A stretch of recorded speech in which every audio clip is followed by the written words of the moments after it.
I'm consolidating all my knowledge about one of the biggest baddies ever. I'm talking about the Venom symbiote. Symbiotes have been inhabiting the galaxy for ages, bonding with various aliens to create symbiotic relationships. Science sidebar! What exactly are the scientific properties of a symbiote? It's lighter than plastic, but stronger than steel. It can take the form of anything, and is almost indestructible. Stay tuned for their weaknesses, by the way. Symbiotes also try to bond with whatever they come in contact with. Or at least most do anyway. They can read their host's mind, learn, adapt, and even take over the host completely. And as Miles learned the hard way, Venom doesn't trigger our spider sense.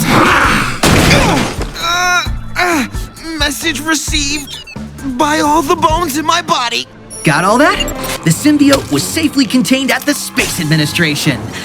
Emphasis on was. Note to self, maybe invent some symbiote-proof glass for next year's Stark Expo.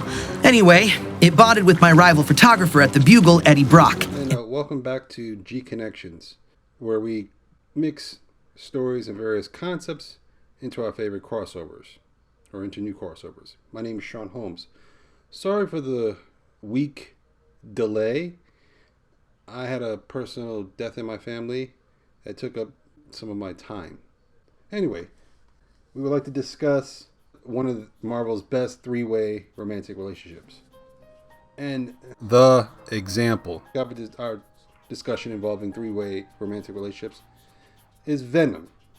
There are three reasons why the three-way relationship of Venom worked for a time between the Clintar symbiote, Eddie Brock, and Eddie's ex-wife, Annie Wayland. The first reason has to do with what that three-way relationship led to, which was the creation of both Carnage and Eddie Brock's human son, Dylan Brock. The second reason is the pairing between Eddie Brock's ex-wife, Annie Wayland, and the symbiote itself, creating She-Venom. And the third reason both for why Venom's three-way romantic relationship worked well for a short time was because both Eddie Brock and his ex-wife, Annie Wayland, was willing to murder and maim to protect each other and the host from harm. In conclusion, we here at G-Connections believe that Eddie's short-lived three-way romantic relationship should serve as a template for a new Marvel three-way relationship consisting of a Clintar symbiote, an extremist Riri Williams, and a transmode virus. Before continuing this conversation of a three-way relationship between a Clintar symbiote, Riri Williams, and a transmode virus containing a Phalanx entity, we here at G-Connections feel we have to explain Riri Williams and her relationship to extremist Iron Man. I gotta wire the armor directly into my brain. I need to be the suit.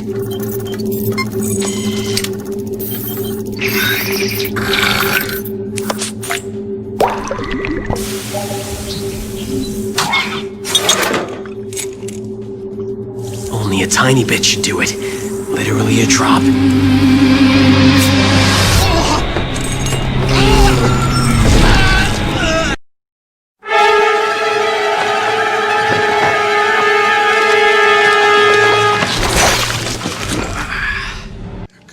I need you to check Tony's vitals.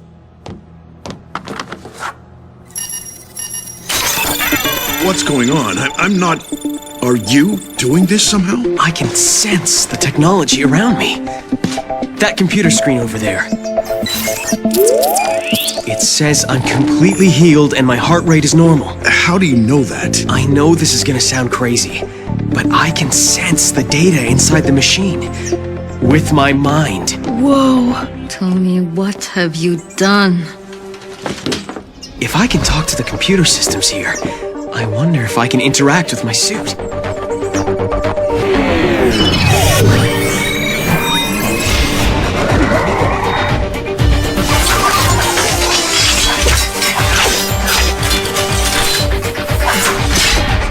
I can't believe it. I'm seeing it. but I'm not believing it. I told you, I can sense technology. The cybernetic link with my armor feels like it's a part of me. Spider-Man? Ironheart? Am I not up on New Avengers or something? Technically, I'm an Avenger intern. There's an internship program? Why didn't anybody tell me about this? I applied last year. Dude, you have got to expand your horizons. My real name's Riri. It's nice to meet you. And if that voice of Tony Stark coming from your armor isn't Tony, who is it? I told you, PJs. I'm not Tony. Yeah, but who are you? Not Tony.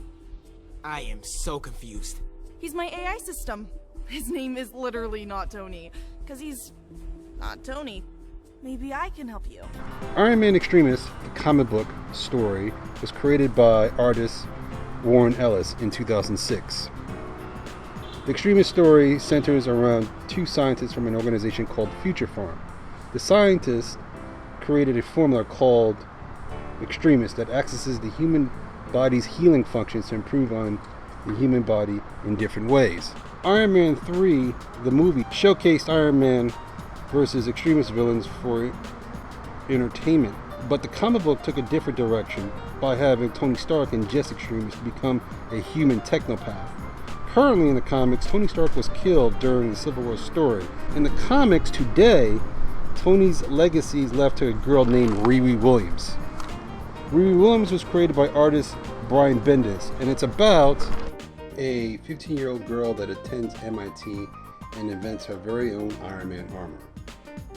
Before Tony died, he noticed Riri and he decided to take an invested interest into her future by creating an AI of himself to guide her development and provide her with tools that would further her Iron Man projects.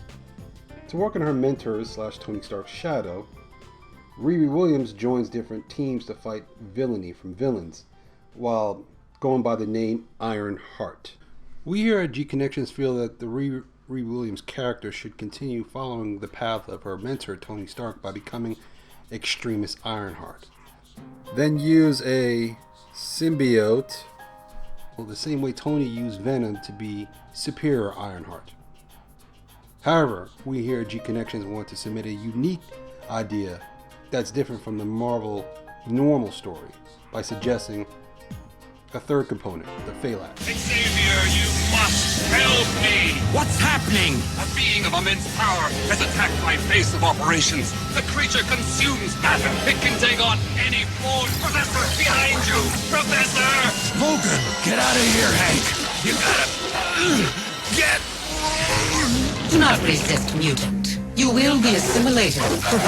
But not this night. It is only a matter of time. Don't you see, Dr. McCoy? This is the final solution to the scourge of genetic mutation. The assimilation of the entire human race? No. The assimilation of all organic life. Everywhere in the universe. And forever free of individual thought and emotion. Love, hate, curiosity, wonder. All the things that make life, life. A small price to pay for perfection. Hodge, stop this! Stop? We've only just begun. Did you lose your humanity when you were assimilated by the phalanx? Or did you have any to begin with?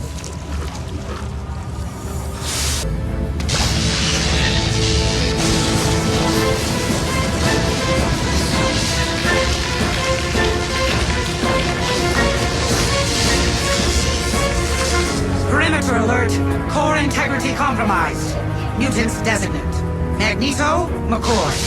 Phalanx entity, Warlock. You will be assimilated. Magneto!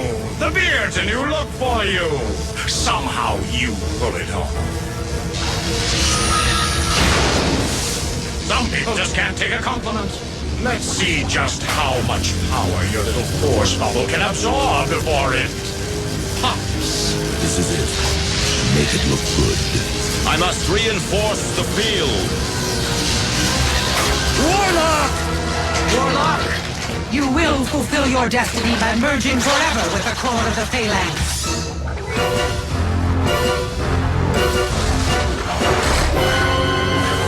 Self's destiny is far from fulfilled. Danger! Virulent agent! Purge core!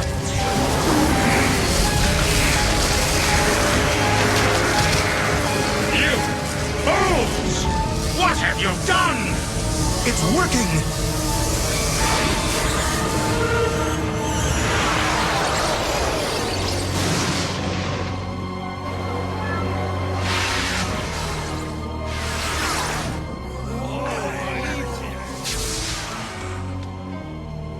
What?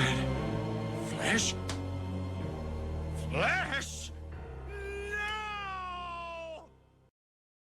Before we wrap up this story, or this discussion about a three-way relationship / crossover Marvel character, or new Marvel character, let's discuss or go over the origins of the Phalanx. The Phalanx story was created by artist Mike Perkins during the 1990s, and it's a story closely associated with the X-Men comics. Marvel stories explain that the Phalanx are an alien species, technical in nature, and similar to the concepts of the Borg from the Star Trek stories. At some point in Marvel's history, the Phalanx travel to Earth. When they get there, or after time passes, they try to assimilate the human species through a virus called the transmode virus.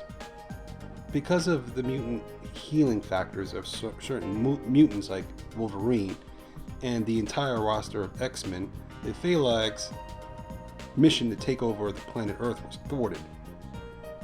We here at G-Connections believe that the idea of the Clintar symbiotes, Riri Williams and the Phalanx should be merged to create a new three-way relationship.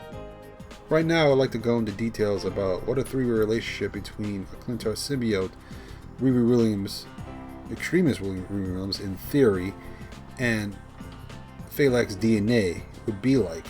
With the power of a Clintar, Riri Williams will be able to shapeshift, have enhanced strength, be able to breathe in toxic environments, breathe underwater for long periods of time, have the knowledge of prior Clintar species as well as prior hosts for the Clintar symbiote she controls. If Riri mirrors or copies or figures out how to use extremists to her advantage the way her predecessor Tony Stark did, aka Iron Man, she would have the power to control machines with her mind, making her a technopath, and if modified properly, would be able to control the Venom symbiote, as well as the infection, sometimes referred to as the Phalanx entity. With extremists controlling the Phalanx virus within her system, she would be able to reshape machines to suit her needs, and maybe even her environment as well. She'd be able to not only infect machines, but also control human beings upon infection, and other organisms within her nearby reach, making her a very dangerous person, and would have to be classified by what comic books sometimes refer to as Omega level. Finally, if you enjoyed this video, please hit like, comment down below, and offer suggestions that we can maybe use for our next video.